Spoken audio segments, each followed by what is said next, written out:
굿모닝 대한민국. 자, 오늘은 안타까운 사고 소식으로 시작하겠습니다. 네. 어제 네팔에서 승객과 승무원 등 모두 72명이 탑승한 항공기가 추락하는 사고가 발생했습니다. 현재 68명이 사망한 것으로 확인됐고요. 나머지 4명은 생사가 확인되지 않았는데요. 탑승객 중엔 외국인이 15명 있었는데 안타깝게도 여기에 한국인도 2명이 포함됐다고 합니다.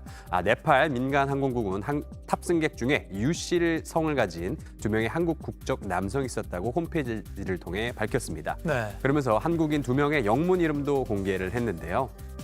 이들은 여행을 위해 네팔을 방문한 아버지와 10대 자녀라는 이야기도 아이고. 나오고 있습니다. 안타까운 소식이네요. 그런데 이제 사고 직전에 상황이 담긴 영상과 사진이 소셜미디어를 통해서 빠르게 퍼지고 있다면서요? 예, 이 영상을 보시면요. 지금 이제 비행 중이던 비행기가 갑자기 좀 방향을 잃고 왼쪽으로 이제 기울어지기 시작하는데요. 이후에 땅 쪽으로 방향을 틀어서 떨어집니다. 땅에 추락한 기체에 이렇게 불이 붙어서 검은 연기를 내뿜는 등 이 참혹한 상황이 고스란히 드러났습니다. 목격자 인터뷰 잠시 들어보시겠습니다. धड़ाम से आवाज़ आई। उसके बाद हम लोग निकल के छत के ऊपर गए तो फिर देखे धुआं तो हम लोगों को लगा कि ऐसा कि मतलब लगता है एयर जो है क्रैश हो गया है। 근데 여객기가 추락한 네팔은 히말라야 산악지대인데다가 날씨도 막 계속 급변해가지고 사실 항공사고가 잦은 나라로 꼽히잖아요.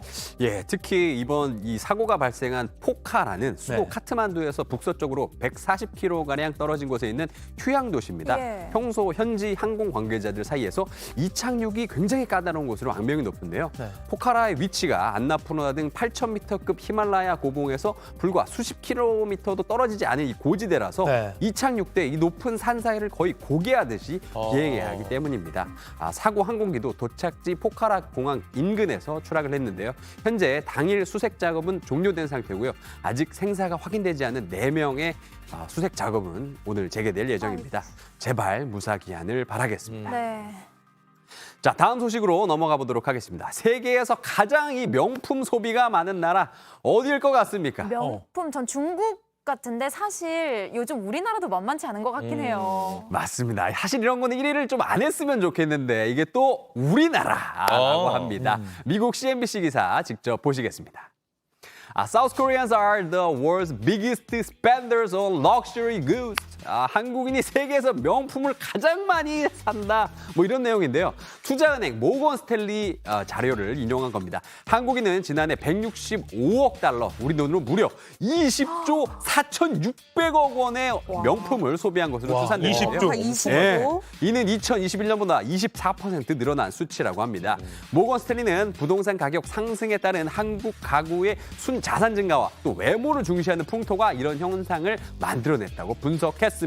그러면서 한국의 주요 연예인들이 거의 모두 인류 명품 브랜드의 홍보대사라고 또 전했습니다. 맞아요. 최근에 한국의 유명한 연예인들 또 아이돌들 명품 브랜드 앰베서더로 활동 많이 하고 있잖아요. 맞아요. 아이유 씨도 구찌, 블랙핑크 제니는 샤넬, 또 이렇게 K-팝 스타 중심으로 굉장히 다양하게 활동을 하고 있는 것 같아요. 네, 이 명품 업체들이 한국의 유명 연예인을 활용해서 이 소비를 부추기고 있는 건데요. 고금리, 고물가, 성인 것 같지만 이 명품만은 좀 예외인 것 같습니다. 부럽네요.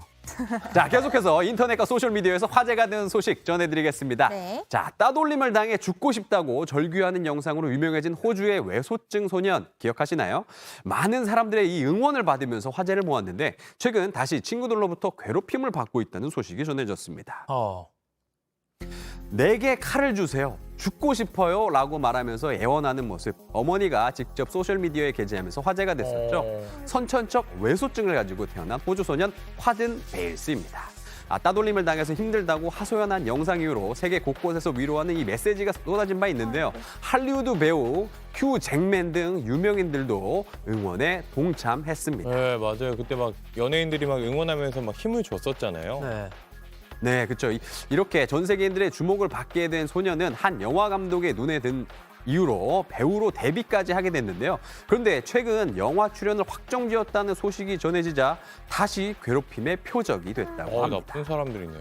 예, 친구들의 따돌림은 물론이고요. 소셜미디어에서 조롱과 욕설이 올라오고 있는데요. 소년이 울면서 호소하던 영상 자체를 사기극, 이라면서 매도하는 내용까지 있다고 합니다. 그러니까 애초에 관심 끌려고 약간 자작극처럼 꾸민 거다 이런 식으로 말을 하는 건가요? 예, 그래서 이 소년이 이런 반응을 보지 못하게 소년을 지지하는 사람들이 소셜미디어에서 응원 댓글을 달아서 이 악플 밀어내기를 하고 있다고 아, 합니다. 그분들은 고마운 분들이네요. 오. 네, 그렇죠. 요즘 우리 그 해균님 나오는 그 드라마 인기가 굉장히 뜨겁잖아요. 네. 맞아요. 학폭 이슈가 굉장히 또 수면 위로 올라왔습니다. 남에게 평생 상처와 트라우마를 줄 수 있는 이런 행위 제발 어디서든 다 영원히 사라지길 바랍니다. 네. 맞아요. 네. 자, 이 화면 한번 보실까요? 이빨 하나가 손바닥에 꽉 차죠. 오. 미국 9살짜리 소녀가 메릴랜드주의 한 해안가에서 찾아낸 화석입니다. 고대 지구의 바다를 지배했던 괴물상어 메갈로돈의 이빨인데요. 무려 13cm로 인근 박물관에 소장하고 있는 것보다 훨씬 큰 것이라 눈길을 오. 끌고 있습니다. 아니 근데 저걸 찾았을 때도 저 같으면 그냥 아니 돌이 좀 희한하게 생겼다라고 생각하고 넘어갈 것 같은데 저거 알아본 것도 신기해요. 그러게요. 예, 이런 것도 이 조기 교육의 힘이라고 할까요? 이 소녀는 어릴 때부터 취미로 부모님과 화석 발굴을 하러 다녔다고 합니다. 취미로. 예, 이번에도 부모님과 함께 여행을 갔다가 찾아낸 거라는데요. 여태까지 이렇게 찾아낸 화석이 무려 400개 가까이 된다고 와. 하네요. 우리는 거의 뭐 전문가 수준인데요? 그렇죠. 실제로 미국에서는 이 화석 사냥꾼이라고 해가지고 화석을 찾아내는데 심취하다 못해 이걸로 수입까지 올리는 전문가들이 있는데요. 발굴에 성공하면 재료비, 인건비 등을 제하고서도 이 상당한 돈이 많기 때문에 아예 화석이 많이 나오는 지역의 땅 주인과 계약을 맺고 화석을 찾는 경우도 많다고 합니다. 신기하다. 네, 재능과 흥미가 있다면 한번 도전해 볼 만 하겠죠. 네. 또 돈도 돈이지만 화석이면 또 학술적 가치가 있기 때문에 아주 그렇죠. 의미 있는 활동인 것 같아요. 예, 그런 의미에서 저도 이제 어디 놀러 가면 어디 뭐 화석 있는 거 아닌가 유심히 둘러보는 습관 좀 길러보려고 합니다. 지금까지 월드클래스였습니다.